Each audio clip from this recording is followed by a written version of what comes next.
Hai, Shalom. Selamat datang ke Legacy.tv Podcast bersama dengan saya, Richard Angelus, dalam siri pengajian Alkitab kita melalui Kitab Mazmur. Nah, dalam episod kali ini, kita akan meneruskan pengajian kita di dalam Mazmur bab yang ke-13. Nah, kalau kamu ada Alkitab bersama dengan kamu, saya sarankan kamu buka ke Mazmur bab yang ke-13 sambil kamu mendengar ataupun menonton podcast ini, sambil kamu melihat petikan firman itu sendiri. Dan saya mendoakan supaya Roh Kudus terus memimpin kamu dan saya pengenalan akan firman Tuhan, dan lebih-lebih lagi supaya kita mengenali Tuhan dengan lebih mendalam lagi, sama seperti pemazmur. Nah, kamu sudah bersedia? Nah, seperti biasa, mari kita lihat konteks ataupun latar belakang mazmur ini. Ianya dimulakan dalam AVB. Saya menggunakan AVB, Alkitab versi Borneo, sebagai terjemahan utama pengajian kita, dan dia bermula dengan berkata, untuk pemimpin muzik Mazmur Daud. Nah, ini bermaksud mazmur ini dinyanyikan di rumah ibadat oleh orang ramai. Dan ini menjadikannya sangat menarik kerana kalau kamu sudah membaca mazmur bab yang ke-13, mazmur ini sangat sedih, ianya ratapan daripada pemazmur, dan it is amazing apabila kita mendapati bahawa Tuhan membenarkan mazmur ini ataupun menggunakan mazmur ini sebagai nyanyian di rumah ibadat oleh orang ramai. I think itu sesuatu yang menarik. Nah, kalau kamu sudah baca juga Mazmur bab yang ke-13 ini, mungkin kamu tertanya-tanya apa yang terjadi kepada pemazmur sebenarnya. Ianya tidak diberitahu kepada kita dengan jelas apa sebenarnya yang terjadi, tetapi saya boleh berfikir ada 3 kemungkinan berdasarkan petikan ini. Kemungkinan pertama, Tuhan telah mengabaikan pemazmur. Dan di sini kita melihat bagaimana dia menderita lebih-lebih lagi dari segi fikiran dan hati dia. Dan kalau kamu perasan, dia tidak bertanya mengapa kepada Tuhan, tetapi dia bertanya berapa lama, merujuk kepada durasi. Dia tidak tanya sebab, dia tanya berapa lama lagikah Tuhan meninggalkan dia ataupun mengabaikannya. Jadi mungkinkah bagi perspektif pemazmur, Tuhan telah mengabaikannya? Ataupun yang kedua, Tuhan sedang mendisiplinkannya. Dikatakan Tuhan, pemazmur mengatakan Tuhan menyembunyikan wajahnya. Kalau Tuhan menyembunyikan wajahnya, selalunya dalam kitab Perjanjian Lama ataupun Alkitab secara menyeluruh, menyembunyikan wajah bermaksud Tuhan seolah-olah tidak berkenan. Dan apabila dia berkatakan, Tuhan berapa lamakah lagi engkau menyembunyikan wajahmu, seolah-olah dia berkata, Tuhan berapa lama lagi engkau telah tidak berkenan kepadaku. Dan ini mungkin merujuk kepada ada dosa yang dilakukan oleh pemazmur ini yang menjadikan Tuhan mendisiplinkannya. Sama seperti dalam Mazmur bab yang ke-6 ayat ke-3 hingga ayat ke-4, apabila pemazmur di sini juga berkata, jiwaku gundah gulana, berapa lama ya Tuhan, Yahweh, berapa lama? Berpalinglah semula kepadaku. Bermaksud Tuhan telah menyembunyikan wajahnya. Sekarang dia berdoa, minta supaya Tuhan berpalinglah semula kepadaku ya Tuhan, dan lepaskan aku, selamatkan aku kerana kasih setiamu. Dan di sini kita boleh buat anggapan bahawa mungkinkah pemazmur ini telah melakukan dosa sehingga kan Tuhan menyembunyikan wajahnya. Adakah Tuhan sedang mendisiplinkan pemazmur? Dan yang ketiga, betulkah adakah Tuhan mengutus musuh kepadanya? Seakan musuh dalam ayat kedua dengan ayat yang keempat itu ialah utusan daripada Tuhan. Kerana mungkin kalau kita pergi balik kepada mungkin dosa pemazmur ini, Tuhan telah menghukumnya ataupun Tuhan telah mendisiplinkannya dengan mengutus musuh untuk menghakiminya, sama seperti apa yang Tuhan lakukan kepada umat Israel yang telah berdosa terhadap Tuhan, dan Tuhan menggunakan Asyur dalam Yesaya bab yang ke-10 ayat ke-5 hingga ayat yang ke-6 untuk mendisiplinkan umat Israel. Adakah itu yang terjadi? Jadi ini 3 kemungkinan. Tuhan telah mengabaikannya, ataupun melalui perspektif pemazmur, Tuhan seolah-olah telah mengabaikannya. Kedua, Tuhan sedang mendisiplinkannya. Dan yang ketiga, Tuhanlah yang mengutus musuh kepadanya. Jadi mana satu? Apa yang terjadi kepada pemazmur ini? Kita tak berapa pasti, dan ini ada 3 kemungkinan ataupun ketiga-tiga ini berlaku kepada pemazmur? Ada tersasul kan? Nah, mari kita lihat kepada latar belakang lagi, konteks lagi. Kategori pemazmur ini, mazmur ini saya letakkannya sebagai mazmur ratapan dan keyakinan.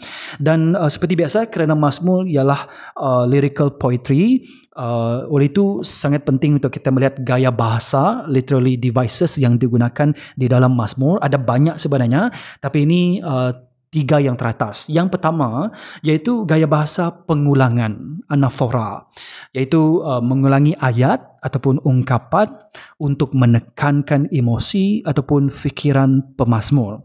Kalau kamu lihat dalam ayat pertama hingga ayat kedua, ada 4 kali pemazmur bertanya, berapa lamakah?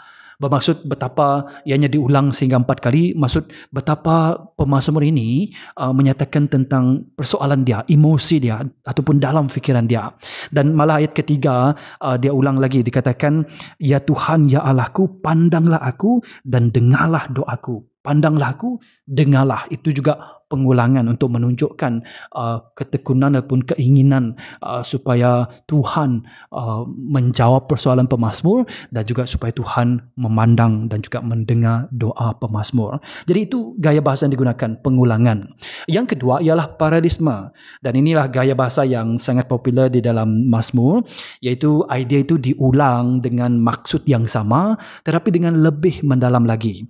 Contohnya ayat kelima, pemazmur menulis, tetapi aku yakin akan kasih setiamu, aku bersukacita dalam penyelamatanmu. Dan di sini kita melihat idea ini diulang. Aku yakin, aku bersukacita, kasih setiamu, penyelamatanmu. Dan ini gaya bahasa supaya penekanan itu juga akan membawa kepada maksud yang lebih mendalam lagi. Dan yang ketiga, last but not least, iaitu kontras, antithesis, di mana perbandingan di antara dua hal yang bertentangan. Kalau kamu baca dalam Mazmur bab yang ke-13 ayat pertama hingga ayat kedua, ianya penuh dengan persoalan. Tapi kalau kita lihat ayat kelima hingga ayat ke-6, ianya penuh dengan resolusi.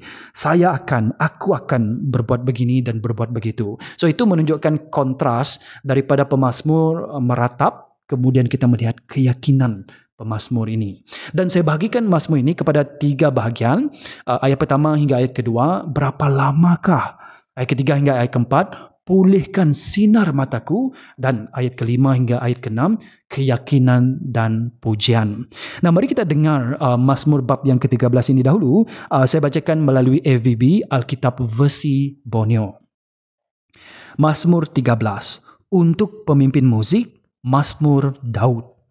Berapa lamakah, ya Yahweh, akan kau lupakan aku selama-lamanya? Berapa lamakah engkau akan menyembunyikan wajahmu daripadaku? Berapa lamakah aku akan bergelut dengan fikiranku sendiri, sedangkan hatiku duka setiap hari?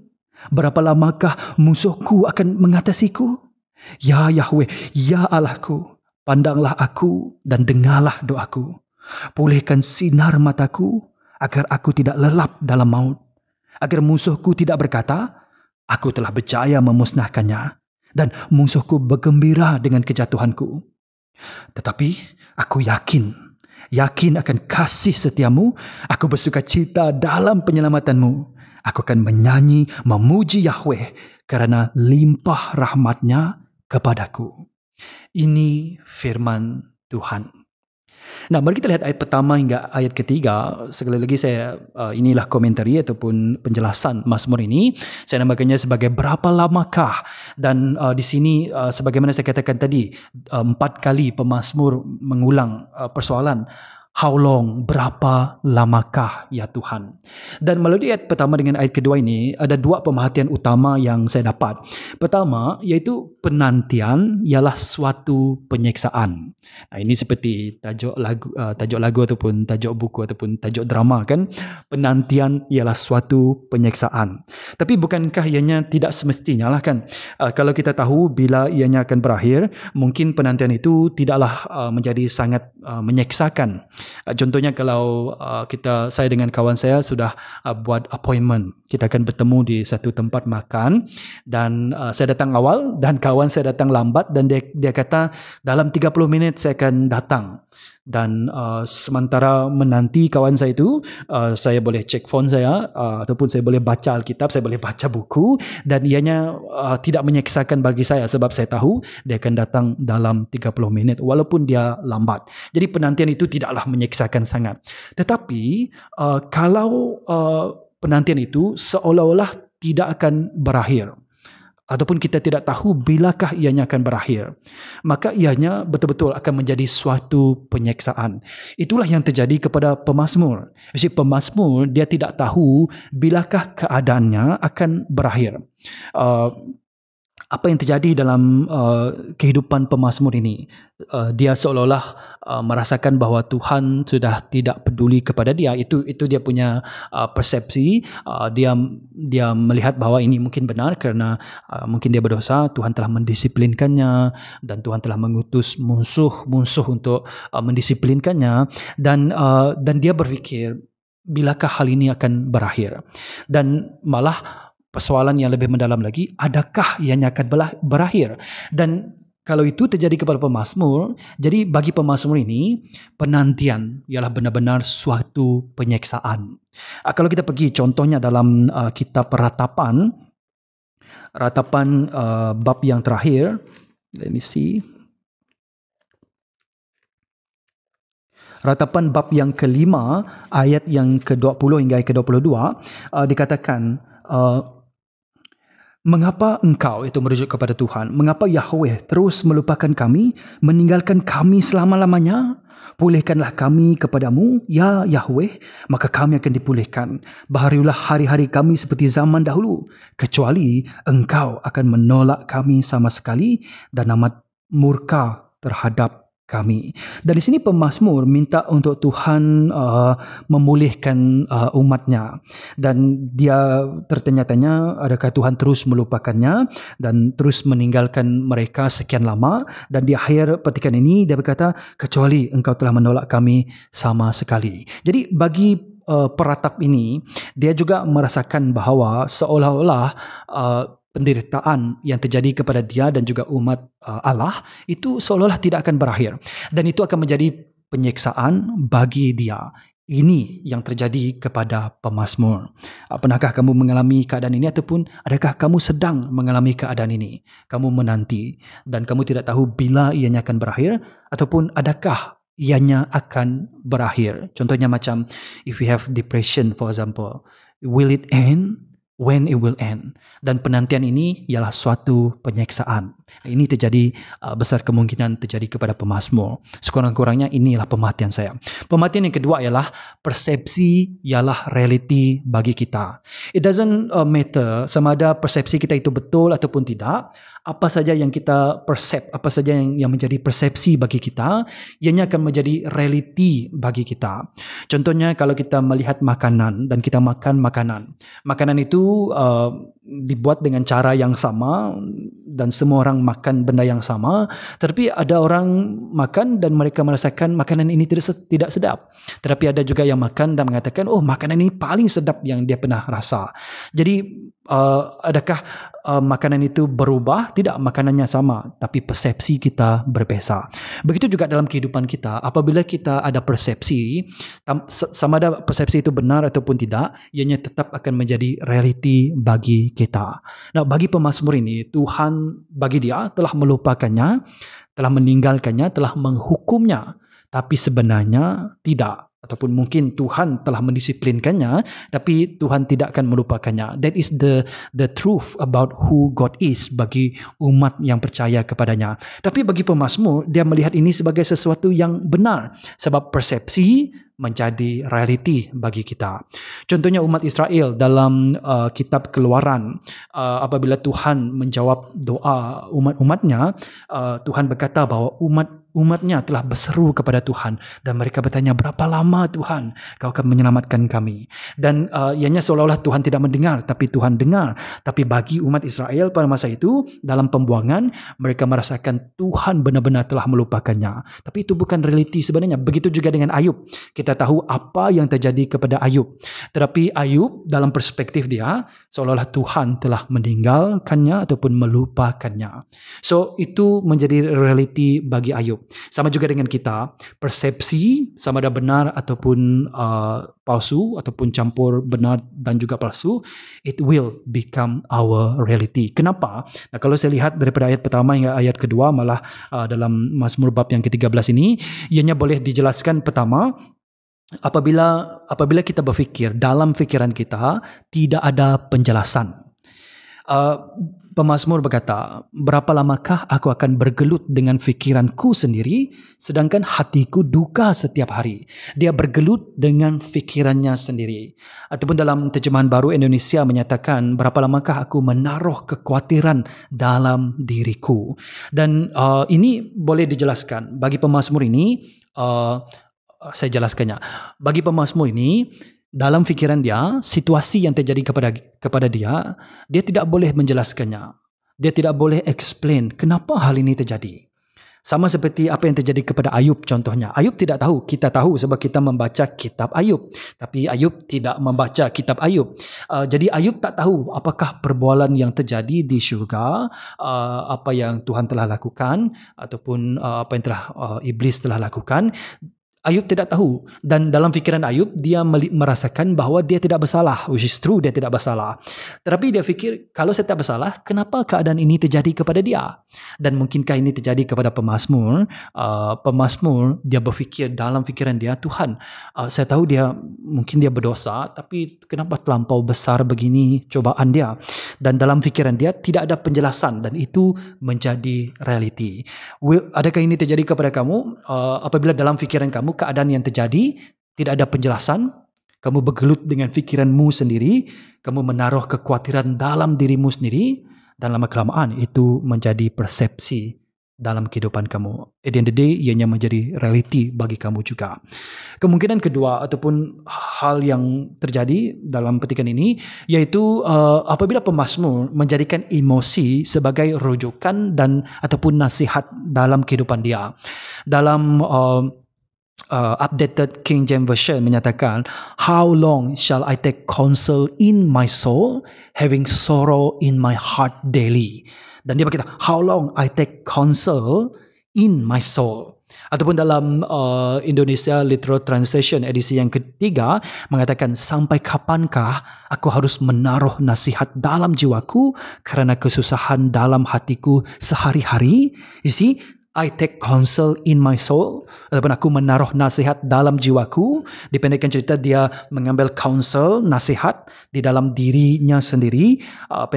Pendek kata, dia menjadikan pemikiran dan emosi dia sebagai rujukan ataupun nasihat dia. Of course, kalau emosi dia sedih, ianya akan menjadi persepsi dalam kehidupan dia, dan oleh itu ianya menjadi realiti bagi pemazmur ini. Dan yang ketiga, apabila pemazmur menilai apa yang terjadi dalam kehidupan dia berdasarkan keadaan luaran. Dia katakan, musuhku akan mengatasiku, ataupun musuhku meninggalkan diri atasku dalam terjemahan baru. Jadi apabila dia membuat survey terjadi di sekeliling dia, dan dia berfikir, inilah para musuh datang dan menyerang dia, ini hukuman daripada Tuhan, dan itu menjadi realiti bagi dia, dan dia melihat, betul lah, memang Tuhan sudah tidak berkenan kepada aku lagi, memang Tuhan sudah melupakan aku. At the end of the day, ianya menjadi persepsi dan menjadi realiti dalam kehidupan dia. I think ini boleh dijelaskan dalam kehidupan kita juga. Kadang-kadang apa yang terjadi dalam kehidupan kita, walaupun kita tahu, kalau kita berdosa kita tahu, tapi kita nampak dosa kita seperti terlampau kecil untuk Tuhan melakukan hal yang besar di sekeliling kita. Tapi itu persepsi kita lah. Bagi kita nampak dosa itu seperti kecil. Jadi dalam fikiran kita tidak ada penjelasan. Dan kemudian kita menjadikan emosi kita, we take counsel, kita menaruh nasihat dalam jiwa kita, menjadikan emosi sebagai rujukan dan nasihat kita, dan kemudian kita menilai kasih Tuhan itu berdasarkan apa yang terjadi di keadaan di luaran kita, di sekeliling kita, dan akhirnya ianya menjadi persepsi, either is true or false. Regardless, ianya menjadi realiti bagi kita. Dan saya percaya bagi pemazmur ini ada sesuatu yang benar tentang persepsi dia, tapi ada juga sesuatu yang tidak benar. Contohnya, mungkinkah Tuhan telah mendisiplinkannya kerana dosanya? Mungkinkah itu benar? Tapi dia berkata bertanya soalan seolah-olah Tuhan telah melupakannya, dan itu tidak benar bagi orang yang percaya kepada Tuhan. Dan Tuhan tidak akan melupakan umatnya. Jadi persepsi dia bercampur benar ataupun antara kebenaran dan juga kepalsuan, dan itu juga terjadi dalam kehidupan kita kan. It become our persepsi, at the end of the day ianya menjadi realiti bagi kita. Nah, tentang dua hal ini saya ingin ingatkan kita belum lagi pergi kepada ayat yang kelima, tapi saya terus pergi kepada ayat yang kelima, iaitu apabila kita berada dalam keadaan penantian ialah suatu penyeksaan ataupun menjadi penyeksaan bagi kita, percayalah Tuhan pasti akan menyelamatkan umatnya. Adakah kamu umat Tuhan? Adakah kamu orang yang percaya kepada Yahweh, kepada Yesus Kristus Tuhan kita, kepada Bapa alam semesta, pencipta langit dan bumi? Tuhan pasti akan menyelamatkan kita. Penantian tidak harus menjadi suatu penyeksaan bagi kita, ataupun kita tidak membiarkan penantian itu sebagai sesuatu yang menyeksakan kita, kerana kita percaya firman Tuhan, karakter Tuhan itu sendiri menyatakan bahawa Tuhan pasti akan menyelamatkan umatnya. Ayat kelima pemazmur berkata, aku bersukacita dalam penyelamatanmu. Dan tentang persepsi menjadi realiti bagi kita, kita harus ingat lebih-lebih lagi apabila kita ada persepsi bahawa Tuhan telah melupakan kita. Tidak, bagi orang yang percaya kepadanya, bagi yang dikasihi oleh Tuhan, Tuhan tidak akan melupakan kita. Mungkin dia akan mendisiplinkan kita kerana kita melakukan kesalahan, melanggar firman, melakukan dosa, tapi Tuhan akan mendisiplinkan kita, tapi dia tidak akan melupakan kita. Tuhan tidak akan melupakan umatnya. Sebagaimana dalam Yesaya bab yang ke-49, ayat ke-13 hingga ayat ke-15, ini konteks dia kepada umat Israel, tapi ini saya dapati bahawa ini juga janji yang kita boleh pegang kepada umat yang percaya kepadanya zaman perjanjian baru, macam kamu dan saya. Dikatakan dalam Yesaya bab yang ke-49 ayat ke-13 hingga ayat ke-15, bersorak-sorailah wahai langit, bergembiralah wahai bumi, bergembiralah dengan sorak-sorai wahai gunung-gunung, kerana Yahweh telah menghiburkan umatnya dan dia akan menyayangi orangnya yang tertindas. Tetapi Zion berkata, Yahweh telah meninggalkan aku, Yahweh telah melupakan aku. Ini tu kata Tuhan ayat ke-15. Dapatkah seorang perempuan melupakan anak yang disusuinya dan tidak menyayangi anak daripada kandungannya?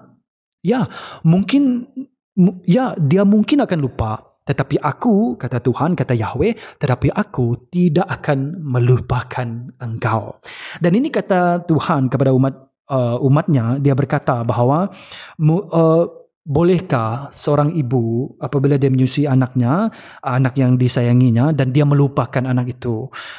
Besar kemungkinan tidak. Nah, walaupun ada ibu seperti itu, Tuhan berkata, mungkin ada yang lupa, tetapi aku, Tuhan, tidak akan melupakan engkau. So, let us keep this in mind. Apabila penantian seolah-olah menjadi suatu penyeksaan bagi kita, percayalah, bagi orang yang percaya ataupun kamu terus percaya kepada Tuhan, Tuhan pasti akan menyelamatkan umatnya.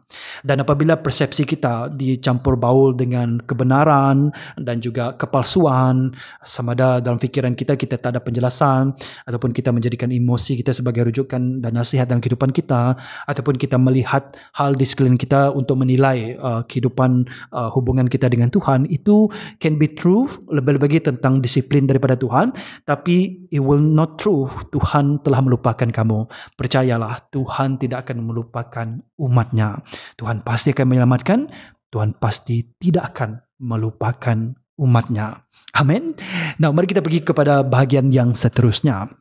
Jadi tadi dia bertanya beberapa lamakah, 4 kali dia bertanya kepada Tuhan.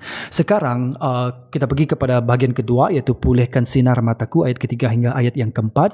Dia berkata, Ya Tuhan, Ya Yahweh, Ya Allahku, pandanglah aku dan dengarlah doaku.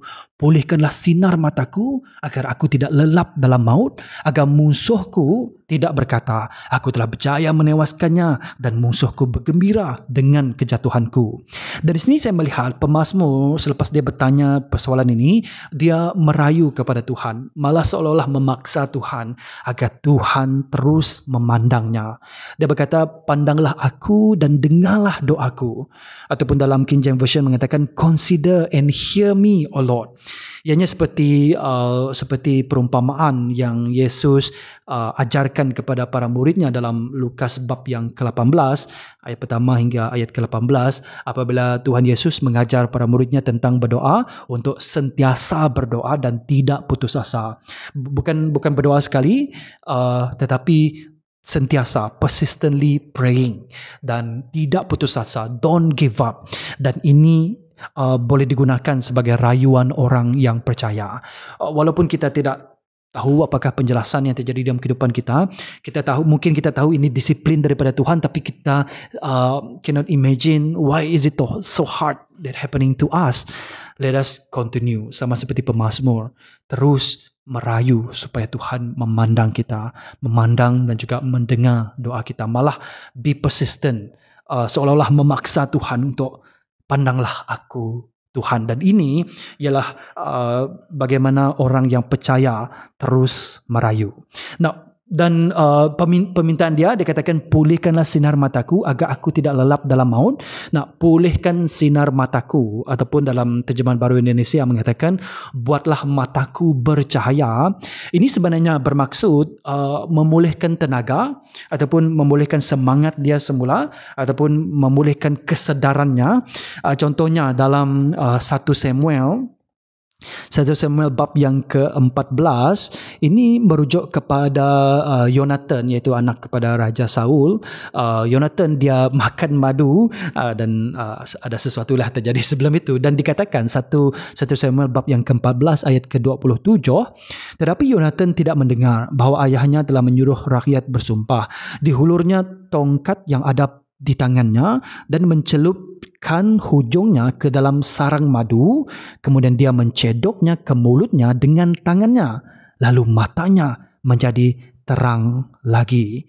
Dan kalau kita perhatikan konteks seperti ini, apabila dia makan madu itu, mata dia terang, sinar mata dia dipulihkan, matanya bercahaya, menunjukkan bahawa dia sudah kembali bertenaga, kembali bersemangat, kesedaran dia, he become more aware. Sebab tadi kan dia letih, dia tidak ada tenaga, sekarang he become more alert. So pulihkan sinar mataku bermaksud supaya semangat kamu kembali semula, supaya tenaga kamu kembali semula, supaya kesedaran kita tentang siapakah Tuhan itu, ataupun kesedaran bahawa Tuhan mengasihi kita dan Tuhan tidak akan melupakan kita, itu akan terus kita menjadi sedar. Pulihkan sinar mataku. Dan itu kalau kita, if I want to talk about depression tadi kan contohnya, depression ialah sesuatu yang agak sensitif untuk dinyatakan, tapi ada orang takut juga menyatakan. Saya tidak takut untuk menyatakannya, because it is reality, there is something that you can do about it. Dan di sini pemazmur minta kepada Tuhan untuk memulihkan sinar matanya, give him energy. Sebab tadi dia dalam fikiran dia, saya rasakan letih, emosi dia letih, malah dia melihat keadaan di sekeliling dia sudah hilang harapan. Sekarang dia minta untuk Tuhan kembalikan tenaga, semangat, kesedaran dia akan siapakah Tuhan itu. Pulihkanlah sinar mataku, itu permintaannya. Let's pray, you pray, we pray, supaya Tuhan memulihkan sinar mata kita setiap hari. Ada 2 sebab kenapa Tuhan harus memandang kepadanya. Melalui petikan ini, ayat ketiga hingga ayat keempat, ada reason kenapa Tuhan harus memandangnya. Pertama, dia seolah-olah berkata sama ada dia dipulihkan ataupun dia mati. Dia berkata, pulihkanlah sinar mataku agar aku tidak lelap dalam maut. lest I sleep the sleep of death dalam King James Version. Adakah persoalan dia seolah-olah dia bertanya kepada Tuhan, is okay to ask God, dia seolah-olah bargain with God ataupun bertanya kepada Tuhan, adakah Yahweh, adakah Tuhan mahu hambanya mati? Sebab kalau kita rujuk dalam Mazmur bab yang ke-6 ayat yang ke-5, pemazmur di sana berkatakan, tiada sesiapa mengingatimu setelah dia mati. Siapa yang dapat memujimu dari kubur?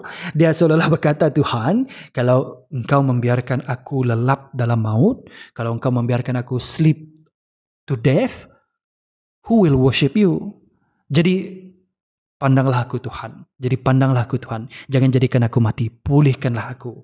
Dan sebab yang kedua ialah sama ada dia selamat ataupun musuh dia menewaskannya. Dia berkata agar musuhku, merujuk kepada singular sebenarnya, my enemy, tidak berkata aku telah berjaya menewaskannya, dan musuhku merujuk kepada kata Mazmur, my foes, bergembira dengan kejatuhanku. Dan ini memberi implikasi progression, iaitu mungkinkah musuhnya menjadi semakin banyak, semakin kuat, semakin berani, dan dia seolah-olah bertanya kepada Tuhan, Tuhan, adakah engkau akan membiarkan hambamu mati dan juga musuhmu menang? Of course, Tuhan sepatutnya tidak membiarkan musuh umatnya menang. Jadi itu seolah-olah dia berkata, pemazmur ini, dia merayu kepada Tuhan agar Tuhan memandangnya, malah seolah-olah memaksa Tuhan, look at me, pandanglah aku, dengarlah doaku. Dan apa yang dia minta? Supaya Tuhan memulihkan sinar matanya, supaya matanya bercahaya, iaitu memulihkan tenaga, semangat dan kesedarannya tentang Tuhan, siapakah Tuhan itu, ataupun kembalikan dia iman dia semula, to restore his faith. Dan dia bargain kepada Tuhan, Tuhan pandanglah aku, kalau tidak aku akan mati, dan kalau dia mati, siapa yang dapat memujimu? Oleh itu Tuhan, pulihkanlah aku. Ataupun kemudian dia berkata, pandanglah aku, sama ada dia selamat ataupun musuh dia akan menewaskannya. Dan dengan itu dia argue that Tuhan, lebih baik engkau menyelamatkan aku daripada musuhku menewaskanku. Dan ini yang diminta oleh pemazmur ini. This prayer is quite interesting lah if we pray like this. Nah, mari kita lihat bahagian yang ketiga, iaitu keyakinan dan pujian, daripada ayat ke-5 hingga ayat yang ke-6. Dan ini betul-betul kontras dengan persoalan pemazmur dalam ayat pertama hingga ayat yang kedua. Di sini dia sudah meletakkan keyakinan dan memuji Tuhan. Tetapi aku yakin akan kasih setiamu, katanya.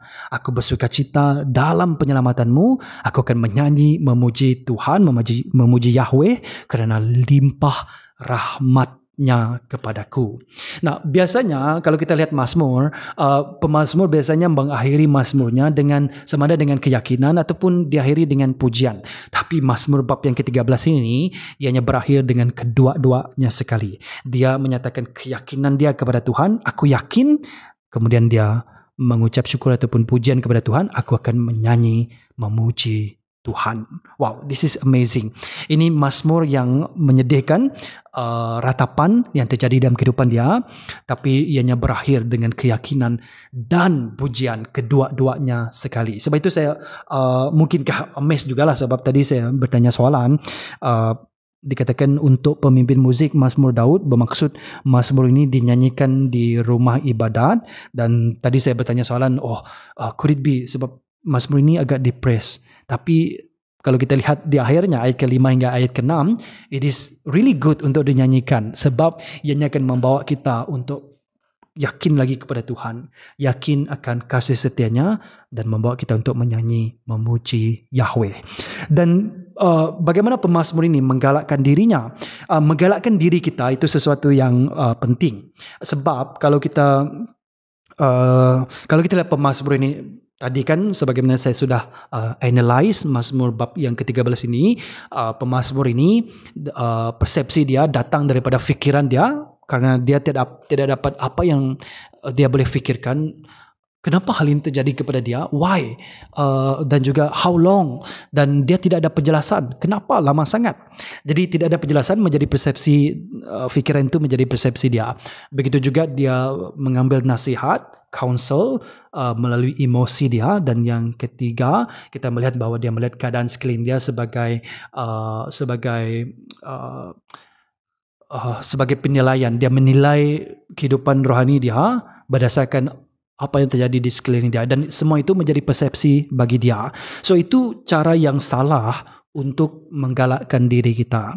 Cara kita menggalakkan diri kita ialah seperti Mazmur bab yang ke-103 ayat pertama hingga ayat yang kedua ini. Kita harus menggalakkan diri kita. Kita harus membina persepsi kita yang benar, yang betul dengan berbuat begini. Mazmur 103 ayat pertama hingga ayat yang kedua. Begini pemazmur menggalakkan dirinya. Pujilah Yahweh, pujilah Tuhan wahai jiwaku dan segala yang dalamku, pujilah namanya yang suci. Pujilah Tuhan wahai jiwaku dan jangan lupakan segala rahmatnya. Dari sini kita melihat bahwa dia minta supaya jiwanya, hatinya, his soul untuk memuji Tuhan. Segala yang di dalamku, dia kata, bukan jiwa saja, fikiran, emosi dan anything yang dalam kehidupan dia, untuk memuji nama Tuhan yang suci. Pujilah nama Tuhan, dia kata, wahai jiwaku, jangan lupakan segala rahmatnya. That is the best way to use our mind, to use our emotion dan menilai keadaan di sekeliling kita. Kita pergi kepada Tuhan. Tuhan, my soul, berkata dengan diri kamu sendiri, pujilah Tuhan, lihat kebaikan Tuhan. Segala dalam kehidupan saya terus memuji Tuhan. Let my perception focus on God. Dan itu akan menjadi reality dalam kehidupan kita. Ingat sekali lagi, reality tidak akan berubah. Persepsi kita yang berubah-ubah.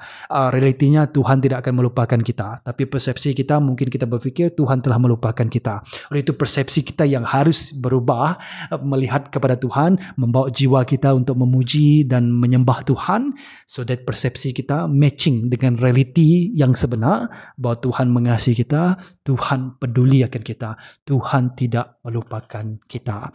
Dan di sini saya perhatikan bagaimana pemazmur ini menggalakkan dirinya. Saya sudah jelaskan tadi, tapi let me just emphasize more. Pertama, dia berpegang kepada kasih setia Tuhan.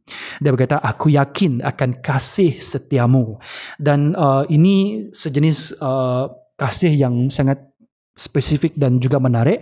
Kasih setia dalam bahasa Ibrani is chesed, bunyi dia macam chesed, iaitu kasih setia Tuhan, iaitu kasih yang setia berdasarkan janji Tuhan kepada umatnya. This is covenant love. This is covenant faithfulness. Contohnya dalam Hosea bab yang ketiga ayat yang pertama. Hosea bab yang ketiga ayat yang pertama menyatakan begini. Kalau kamu ingat, Tuhan telah menyuruh Hosea, Nabi Hosea berkahwin dengan seorang pelacur yang bernama Gomer. Dan ini kata Tuhan dalam bab yang ketiga ayat yang pertama. Yahweh Tuhan berkata kepadaku, pergilah tunjukkanlah cintamu kepada seorang perempuan. Itu merujuk kepada Gomer, istri Hosea. Pergilah tunjukkan cintamu kepada seorang perempuan yang berzina dan juga dicintai lelaki lain, sama seperti Tuhan dicintai orang Israel, walaupun mereka berpaling kepada Tuhan-Tuhan lain dan menyukai kuih-kuih kismis. Nah, apa yang dimaksudkan dekat sini, yaitu Tuhan menyuruh Nabi Hosea untuk menebus semula istrinya bekas pelacur, dan istrinya Gomer kembali balik ke dalam pelacuran, sama seperti umat Israel yang sudah berkahwin dengan Tuhan tapi mereka telah tidak setia kepada Tuhan dengan pergi kepada Tuhan-Tuhan lain. Itu yang terjadi kepada Gomer, tapi Tuhan menyuruh Hosea pergi menebus semula, pergi mencintai semula Gomer, istrimu yang telah menyundalkan dirinya kepada orang lain. And that kind of love is the love of chesed love. That God is setia sampai akhir. Ini ialah kasih setia Tuhan. Adakah Tuhan sewenang-wenangnya akan mengambil umat Israel walaupun mereka berdosa? Tidak. Tuhan mendisiplinkan umatnya.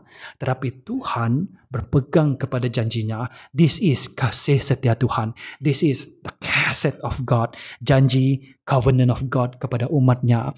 Dan ini melalui chesed ini juga pemazmur ini percaya dia akan diselamatkan, dia akan dipulihkan. Yes, kita akan didisiplinkan kalau kita menjadi seperti Gomer, tapi Tuhan setia dengan janjinya. Dia mengasihi kita. Kasih Tuhan itu is kasih setia, chesed God, the covenant love of God to His people. Jadi pemazmur ini dia berpegang kepada kasih setia Tuhan, chesed of God. Wah, itu menarik. Dan yang kedua, dia memilih untuk memuji Tuhan. Dia berkata, aku akan menyanyi memuji Yahweh kerana limpah rahmatnya kepadaku. Dia memilih, choose to praise the Lord. Dia berkata, I will, merujuk kepada kehendaknya. Kalau tadi pemazmur dipimpin oleh emosi dan dia dipengaruhi oleh keadaan ataupun situasi luarannya, dia consult to himself, dia ambil nasihat di dalam emosi ataupun hatinya sendiri, jiwanya sendiri. Tetapi sini dia sudah berubah. Dia katakan, walau apapun terjadi di sekeliling saya, walaupun apakah emosi yang saya alami, dia tetap memilih, I choose. Dia ada kehendak untuk memuji Tuhan. Jadi ini dua hal yang kita harus lakukan apabila kita berada dalam keadaan seperti pemazmur ini. Marilah kita berpegang kepada kasih setia Tuhan. Bukan kerana kita baik, kerana Tuhan baik. Berpegang kepada janjinya. Dan yang kedua, mari kita memilih untuk memuji Tuhan. Sama seperti pemazmur 102 tu tadi, 106 tu tadi, 102 ke 106, let me check. Sebagaimana pemazmur itu tadi, dia Mazmur 103 itu tadi ayat pertama hingga kedua, dia berkata kepada jiwaku, oh my soul, praise the Lord, oh my soul. Dia memilih untuk memuji Tuhan. So let us berpegang kepada kasih setia Yahweh, memilih untuk memuji Yahweh. Dan dengan itu maybe we can our life will become better dan pemulihan boleh terjadi. Nah, mungkin saya akhirnya dengan persoalan, adakah Tuhan terlebih dahulu menyelamatkan ataupun memulihkan pemazmur, barulah dia memuji Tuhan? Ataupun adakah pemazmur memuji Tuhan regardless dengan apa yang terjadi dalam kehidupan dia, oleh itu Tuhan memulihkannya? I think this is persoalan yang menarik. Dan walaupun ada beberapa contoh yang saya boleh fikirkan untuk kedua-dua hal ini. Walaupun sama ada Tuhan akan memulih keadaan kamu, you can do both. Pertama, kalau Tuhan telah menyelamatkan dan memulihkan kamu, pergilah memujinya. Ataupun pujilah Tuhan walaupun kamu belum lagi dipulihkan ataupun diselamatkannya. Pujilah Tuhan, berpegang kepada kasih setianya, memilih untuk memuji Tuhan, dan dia akan memulihkan dan menyelamatkan kita. Regardless mana satu dahulu, at the end of the day, marilah kita memuji Tuhan, marilah kita berpegang teguh kepada kasih setianya. Sama seperti pemazmur ini. So easily Mazmur bab yang ke-13 become something yang interesting for me. Nah, mari kita lihat kesimpulan. Kesimpulan tadi aplikasi kita sudah perhatikan. Tapi kalau kita pergi kepada perjanjian baru, I want us to focus on the New Testament. Ada dua hal yang I want to emphasize. Pertama, bagi orang yang percaya, jika kita berada dalam keadaan pemazmur ataupun maybe less daripada pemazmur ataupun lebih teruk lagi, walau apapun terjadi, marilah kita, sebagaimana dikatakan dalam Ibrani bab yang ke-12 ayat yang kedua, kita yang hidup dalam perjanjian baru, kita mengenali penyelamat itu dengan lebih mendalam lagi, yaitu Yesus Kristus yang diutus oleh Bapa. Oleh itu dikatakan Ibrani bab yang ke-12 ayat kedua, marilah kita mengarahkan mata kita kepada Yesus, pelopor dan penyempurna iman kita. Apabila kita berada dalam keadaan pemazmur ini, let us fix our eyes upon Jesus, pelopor dan penyempurna iman kita. Jesus at the start, iman kita, dan Yesus at the end of our faith. Daripada awal sampai akhir, marilah kita mengarahkan mata kita kepada Yesus. Nah, apabila kita seolah-olah merasakan Tuhan berdiam, seolah-olah Tuhan telah ignore kita, ataupun seolah-olah Tuhan telah mendisiplinkan kita, ingat lagi dalam Ibrani ini. Mari saya just bacakan, you will know, daripada Ibrani bab yang ke-12 ayat ke-7 hingga ayat yang ke-11 berkata begini. Ini bagi orang yang percaya, umat Kristian. Jika kamu, umat Kristian ataupun umat yang percaya kepada Yahweh, jika kamu tahan diajari, Allah memperlakukan kamu sebagai anak. Kerana anak manakah yang tidak diajari oleh bapanya? Tetapi jika kamu tidak diajari, sedangkan orang lain menerima pengajaran, maka kamu ialah anak haram dan bukanlah anak yang sah. Tambahan pula, kita mempunyai bapa di dunia yang mengajari kita dan kita menghormati mereka. Tidakkah sepatutnya kita lebih rela lagi tunduk kepada bapa segala roh untuk hidup? Bapa kita di dunia mengajari kita beberapa waktu menurut apa yang terasa baik bagi mereka. Tapi Tuhan mengajari kita untuk menguntungkan kita supaya kita mendapat sebahagian kesuciannya. Tiada pengajaran yang menggembirakan ketika dilaksanakan. Semuanya terasa teruk, tetapi kemudiannya pengajaran itu menghasilkan buah kebenaran yang mendatangkan rasa aman kepada mereka yang telah dididik dengannya. Ingat, kita bagi yang percaya, kita ialah anak-anak Allah. We are the children of God. Kita bukan anak haram, kita ialah anak yang sah. Jadi apabila kita anak-anak Allah dan apabila kita melakukan pelanggaran, dosa dan sebagainya, Tuhan akan mendisiplinkan kita. Tapi Dia tidak akan melupakan kita. Dia mendisiplinkan kita supaya kita menjadi lebih baik lagi. Marilah kita terus yakin akan khasat kasih setia Tuhan dan marilah kita memujinya. Di akhirnya, Ianya akan menguntungkan kita dan kita akan mendapat sebahagian daripada kesuciannya dan buah kebenaran akan terhasil di dalam kehidupan kita. Jadi kesimpulannya bagi kita dalam perjanjian baru, marilah kita mengarahkan mata kita, fix our eyes upon Jesus, mengarahkan mata kita kepada Yesus, pelopor dan penyempurna iman kita. Dan apabila kita mengalami keadaan seperti pemazmur ini juga, marilah kita terus yakin kepada kasih setia Bapa dan marilah kita memujinya. Mazmur bab yang ke-13. Wow. Sampai jumpa lagi dalam episod yang akan datang. Shalom.